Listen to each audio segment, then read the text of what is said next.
이제 다시 또 누가복음 16장 계속해서 보고 있는데요. 오늘 이 누가복음 16장 바로 위에 누가복음 1장부터 예수님이 제자들에게 청지기에 관한 비유의 말씀으로 가르치셨던 이 청지기 비유의 말씀이 끝이 나자 그것을 모두 다 듣고 있던 옆에 있던 이 돈을 좋아하는 바리새인을 돈을 좋아한다라고 이렇게 말씀하고 계시죠. 돈을 좋아하던 이 바리새인들이 그 모든 예수님의 가르침을 듣고 어떻게 반응했냐면 14절 끝에 보니까 비웃었다 이렇게 반응하고 있습니다. 비웃었다. 바리새인들이 비웃은 이유는 첫째는 예수님이 자신들의 입장을 너무도 적절하게 비유하시니까 그냥 헛웃음이 나왔던 거예요. 바리새인도 아닌 분이 어떻게 저렇게 정확하게 우리의 입장을 콕 집어서 이야기하시는가 놀랐을 것이에요. 여러분, 진짜 은혜 있는 사람은 이 첫 단계에서 벌써 무릎을 꿇고요. 주님, 제가 죄인입니다. 하나님, 우리를 용서해 주십시오. 이 첫 단계에서 탁 무릎을 꿇어요. 은혜 있는 사람들은. 은혜 있는 사람은 이게 지금 나를 향해서 얘기하는 거구나, 나한테 얘기하는 거구나 라고 그 얘기를 알아듣는 순간 벌써 은혜 있는 사람은 반응이 달라요. 무릎을 탁 꿇고 하나님, 제가 잘못했습니다. 용서해 주십시오. 근데 이 바리새인들은 은혜가 없는 사람이라 끝까지 버팁니다. 두 번째, 바리새인들이 비웃은 이유는요, 저분은 진짜 세상 물정을 모르는 분이야, 이런 생각을 하고 비웃은 거예요. 이게 무슨 소리냐면요, 이미 예루살렘 성 안에 제사장들까지도 이미 돈과 타협을 하고 결탁을 하고 있었고요, 하나님 앞에 드려지는 제물도 상인들과 결탁을 해서 이 제사장들과 기득권들의 주머니를 채우는 도구가 되어버렸고요, 이때 당시에 제사장은 이미 돈으로 주고 사는, 돈으로 매매하는 그런 제사장이 되어버렸어요. 돈으로 제사장을 매수했으니 또 투자한 만큼 또 뽑아야 되잖아요. 그래서 성전 안에서 장사치들과 결탁을 하고 예물을 갖고 장난을 치고요. 그래서 가져온 예물 다 빠꾸시키고, 그럼 어디 가서 사요? 저기 성전 밑에 어디 가면 거기 있으니까 거기서 사와. 그럼 또 그거 갖고 가서 또 예배 드리면 그건 또 받아줘. 그럼 또 이거 또 그 집에 또 갖다 줘. 이렇게 또 갖다 주고 또 계속 돌리는 거예요, 예물을. 그러면서 제사장들도 돈 챙기고 장사들도 돈 챙기고, 돈을 또 투자했으니 뽑아야 되는 거잖아요. 이런 상황이 된 거예요, 그때 당시에. 마치 대한민국의 정치판처럼 말이죠. 기득권을 쥐고 있는 자들이 그들이 누리던 정권을 빼앗기지 않으려고 좀 더 정의로운 사회, 좀 더 민주적인 사회가 되는 것을 방해하는 것과 똑같은 구조입니다. 이런 세상을 아직도 예수라는 사람은 전혀 이런 상황 파악이 안 되는구나 라고 바리새인들이 웃고 있는 거예요. 비웃고 있는 거죠. 여러분, 비웃는다는 것은 겉으로 보이는 콧방귀 끼는 것만 말하는 것이 아니라 마음으로 인정하지 않고 따르지 않고, 마치 누가복음 7장 32절에요. 아이들이 장터에 앉아 불러 이르되 우리가 너희를 향하여 피리를 불어요. 피리를 불어도 너희가 춤추지 않는다. 우리가 그 장터에 앉아서 곡을 하는데도 너희가 울지 않는다. 여러분, 이 무반응, 전혀 하나님 앞에 반응하지 않는 것, 여러분, 이것이 하나님을 비웃는 것입니다. 사실은 이것은요, 말세의 징조예요. 말세의 징조. 말세가 되면 이렇게 된다는 거죠. 디모데후서 3장에도 이 말세의 징조를 이렇게 알려주고 계셔요.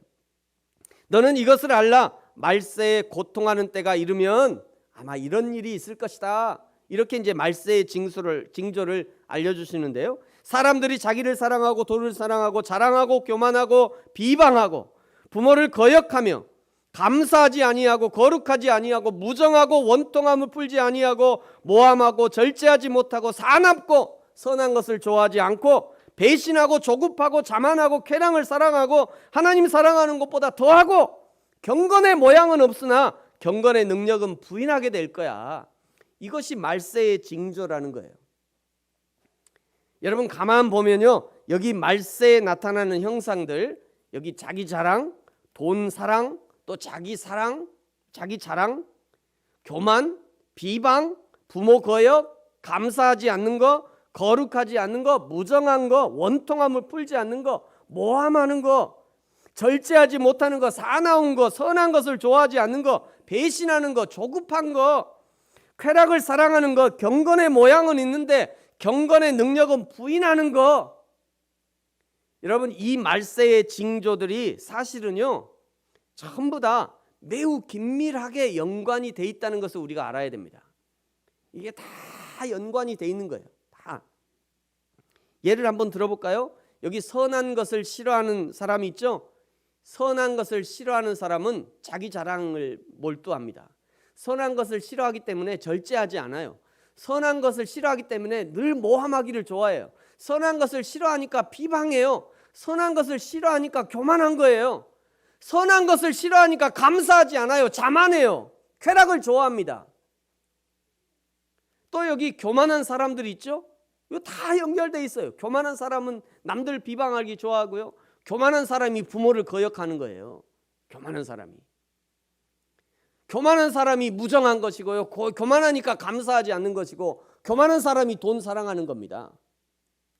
또 위에 돈 사랑하는 사람 다 마찬가지잖아요. 돈을 사랑하니까 배신을 그냥 밥 먹듯이 하는 거예요.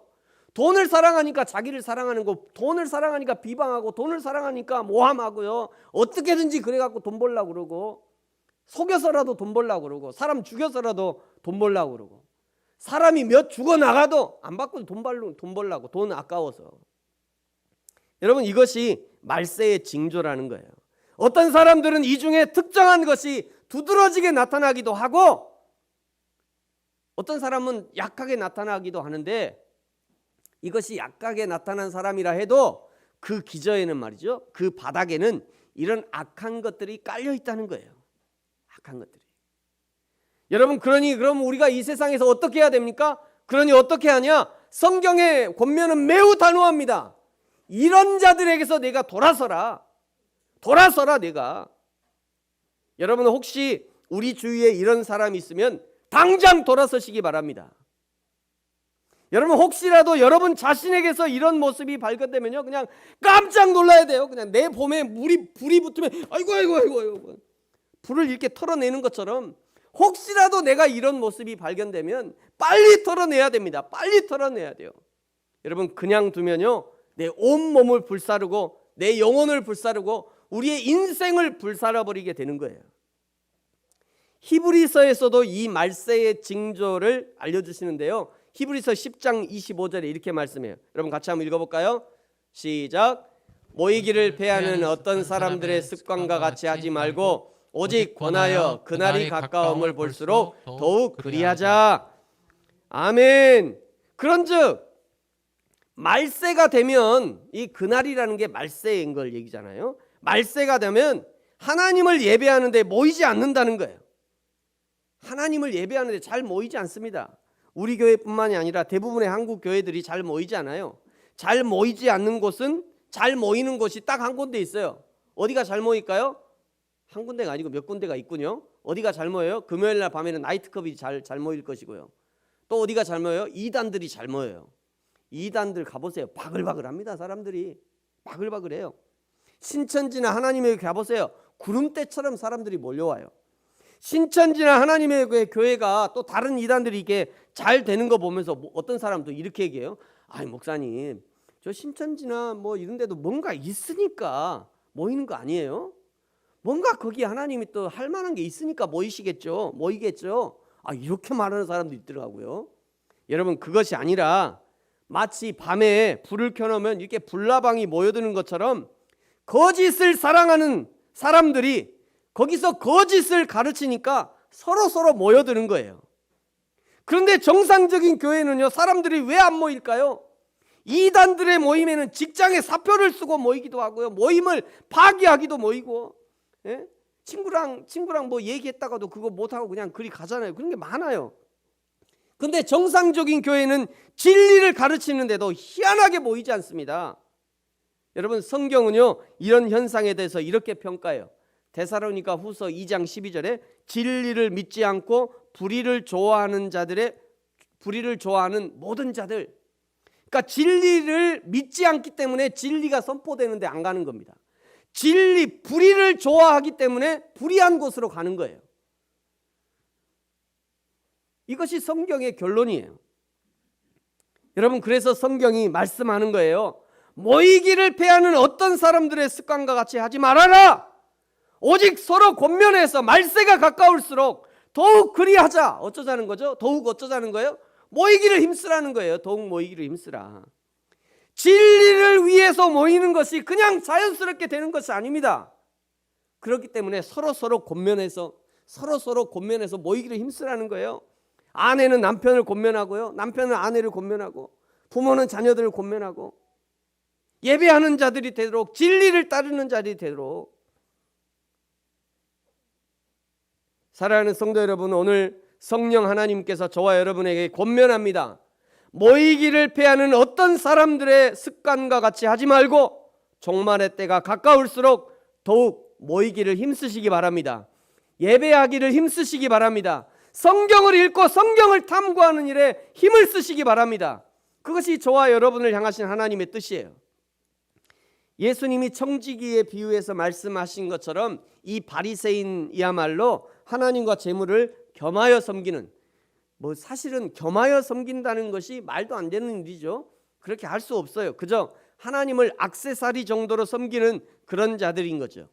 그런 바리새인들에게 예수님이 말씀하십니다. 15절에 보면요, 하나님은 마음을 아신다. 사람 중에 높임을 받으면 하나님 앞에 미움을 받을 거야. 16절, 율법과 선지자는 요한의 때까지다. 이제는 하나님 나라의 복음이 전파되니 사람들이 그리로 침입할 거야.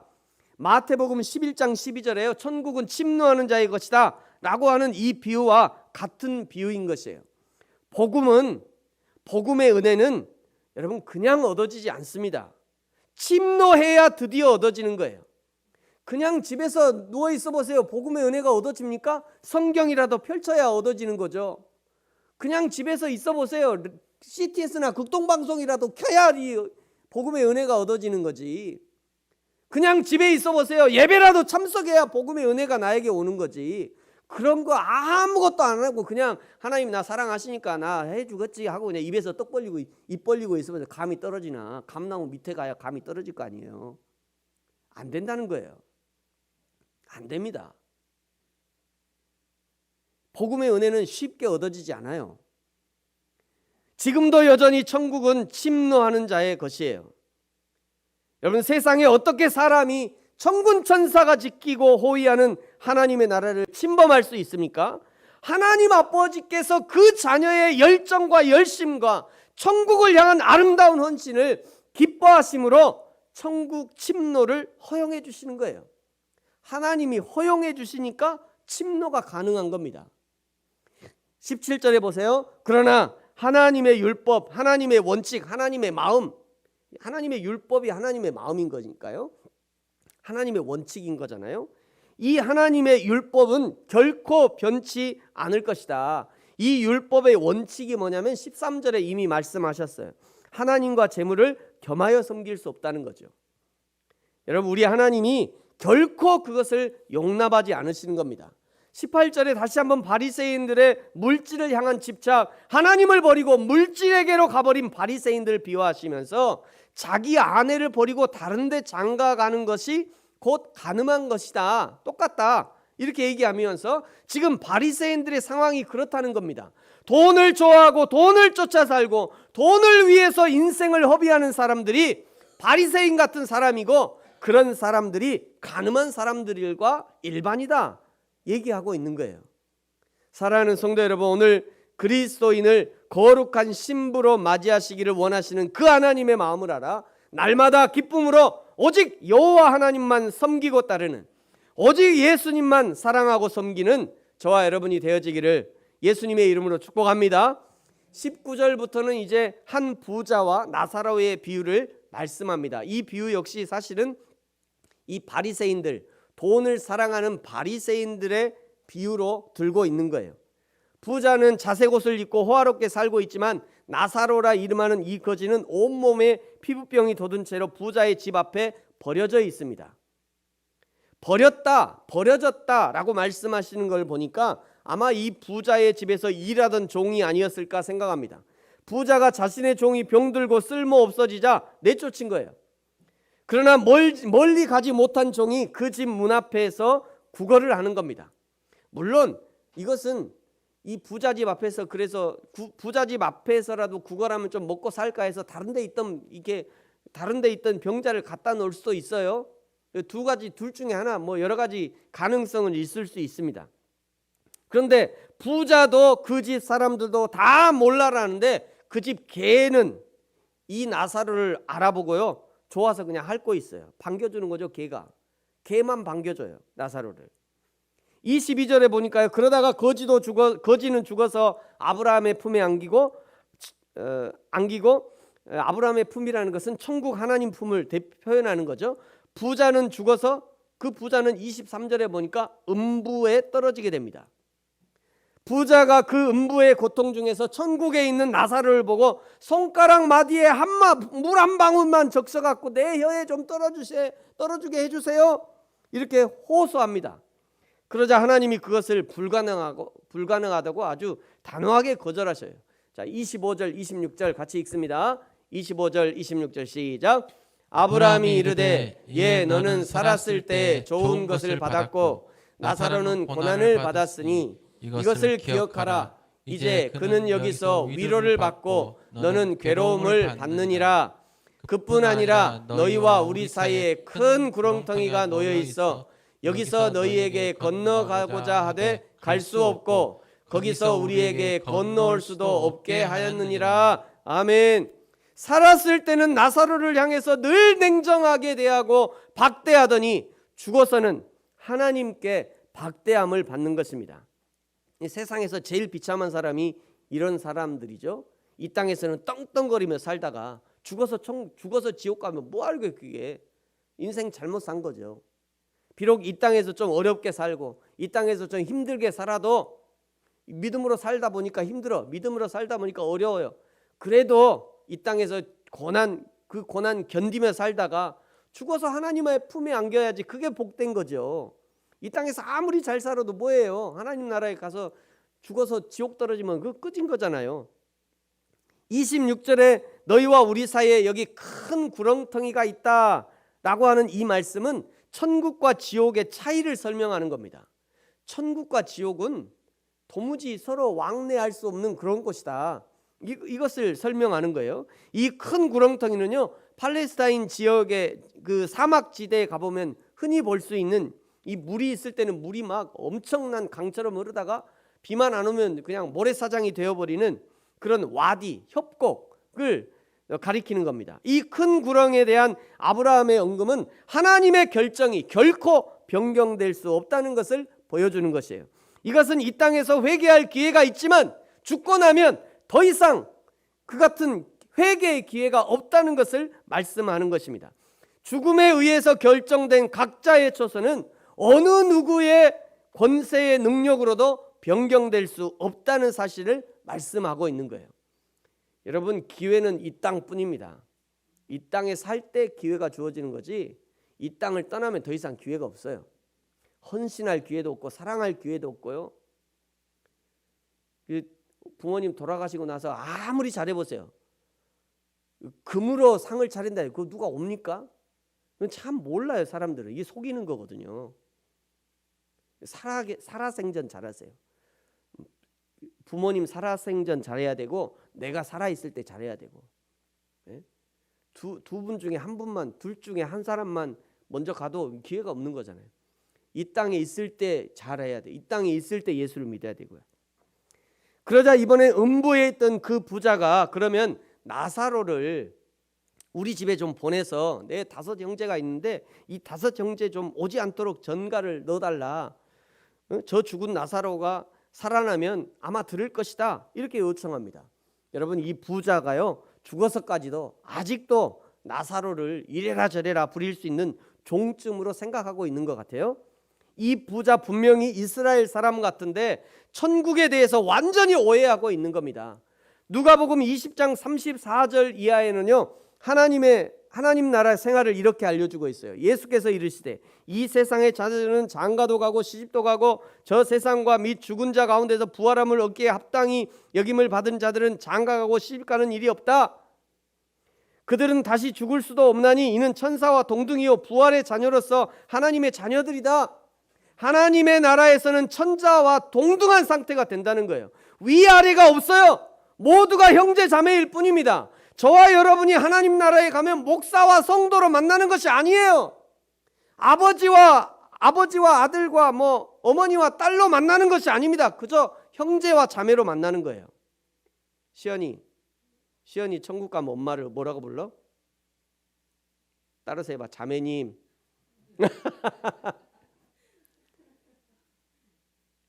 야, 장준영, 장주원, 준영이 천국 가면 아빠를 뭐라고 불러? 따라서 해봐. 형제님. 천국 가면 그렇게 부른다고요. 여러분 천국 가서도 엄마 저 치맛자락 잡고 쫓아다닐 수 없어요. 그건 안 돼요. 안 되는 일이에요. 천국은 그런 것이 아니에요.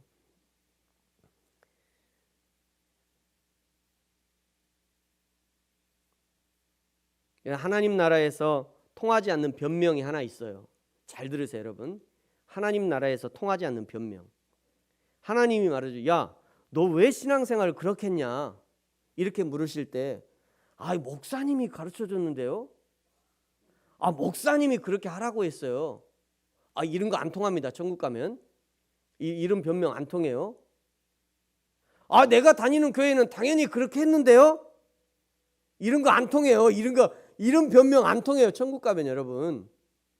왜냐하면 우리가 믿고 따라야 되는 것은 오직 성경뿐이기 때문입니다. 성경이 그렇게 말씀하셔서 내가 그렇게 했다라고 하면 칭찬을 받겠지만, 그러나 목사가 그렇게 가르치고 목사가 그렇게 말해서 내가 그렇게 했다라고 하는 이 말은 목사에게도 성도 자신에게도 오히려 부끄러운 일이 될 거예요. 그러므로 저와 여러분이 하나님 나라에서 얼굴과 얼굴로 만날 때 후회되고 미안하고 죄송한 일이 없어야 됩니다. 이 땅에 있을 때 성경대로 가르쳐야 돼요. 목사는 성경대로 가르쳐야 되고요. 성경대로 여러분 믿어야 되고, 성경대로 사랑하고 성경대로 섬겨주고, 성경이 원하는 바로 그 신앙생활을 해야 하나님 나라에 이를 때에 하나님의 기쁨과 상급이 주어지는 거예요. 아멘. 아멘이십니까?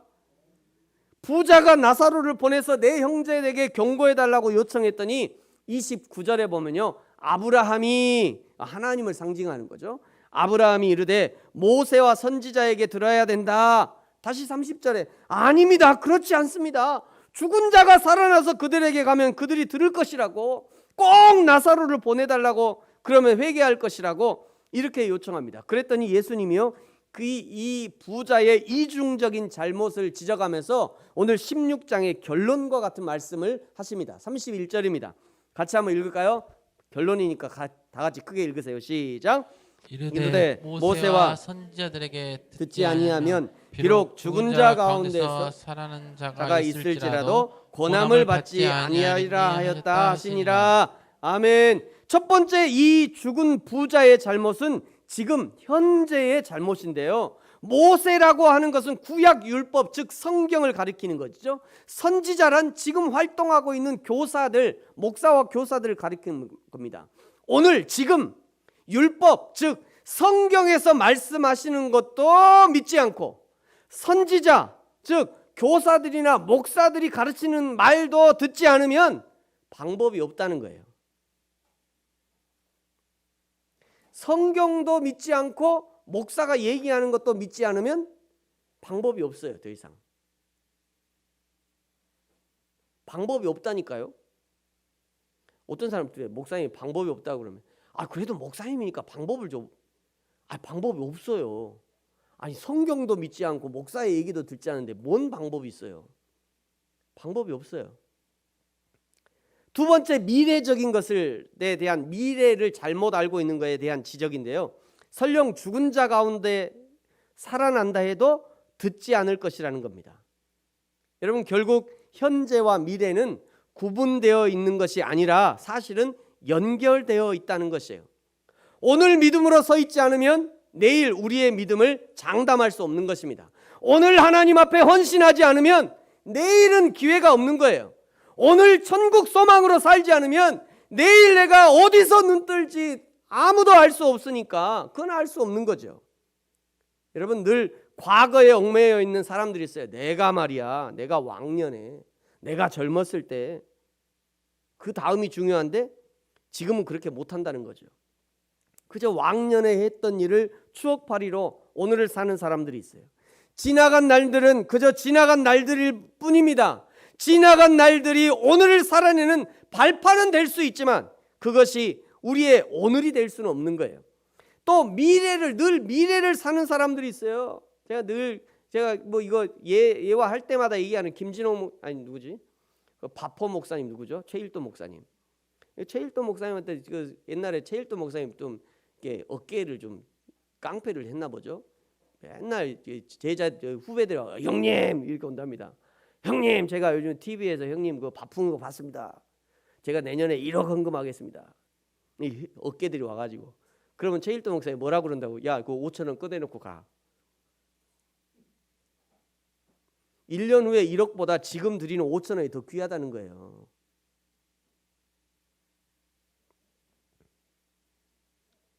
내가 지금은 상황이 어렵고요.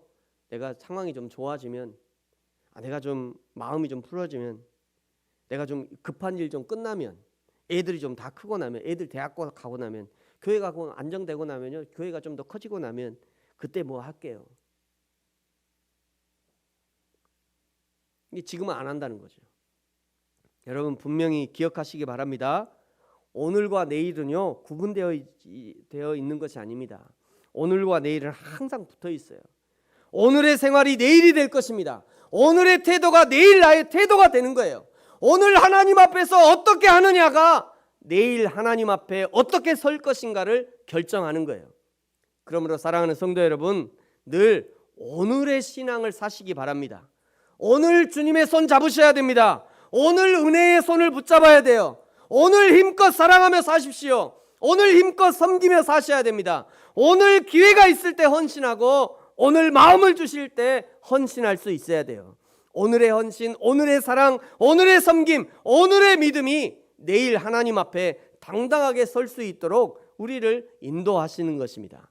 그리하여 주님이 부르실 때 기쁨으로 주 앞에 서는 저와 여러분이 되어지기를 예수님의 이름으로 축복합니다.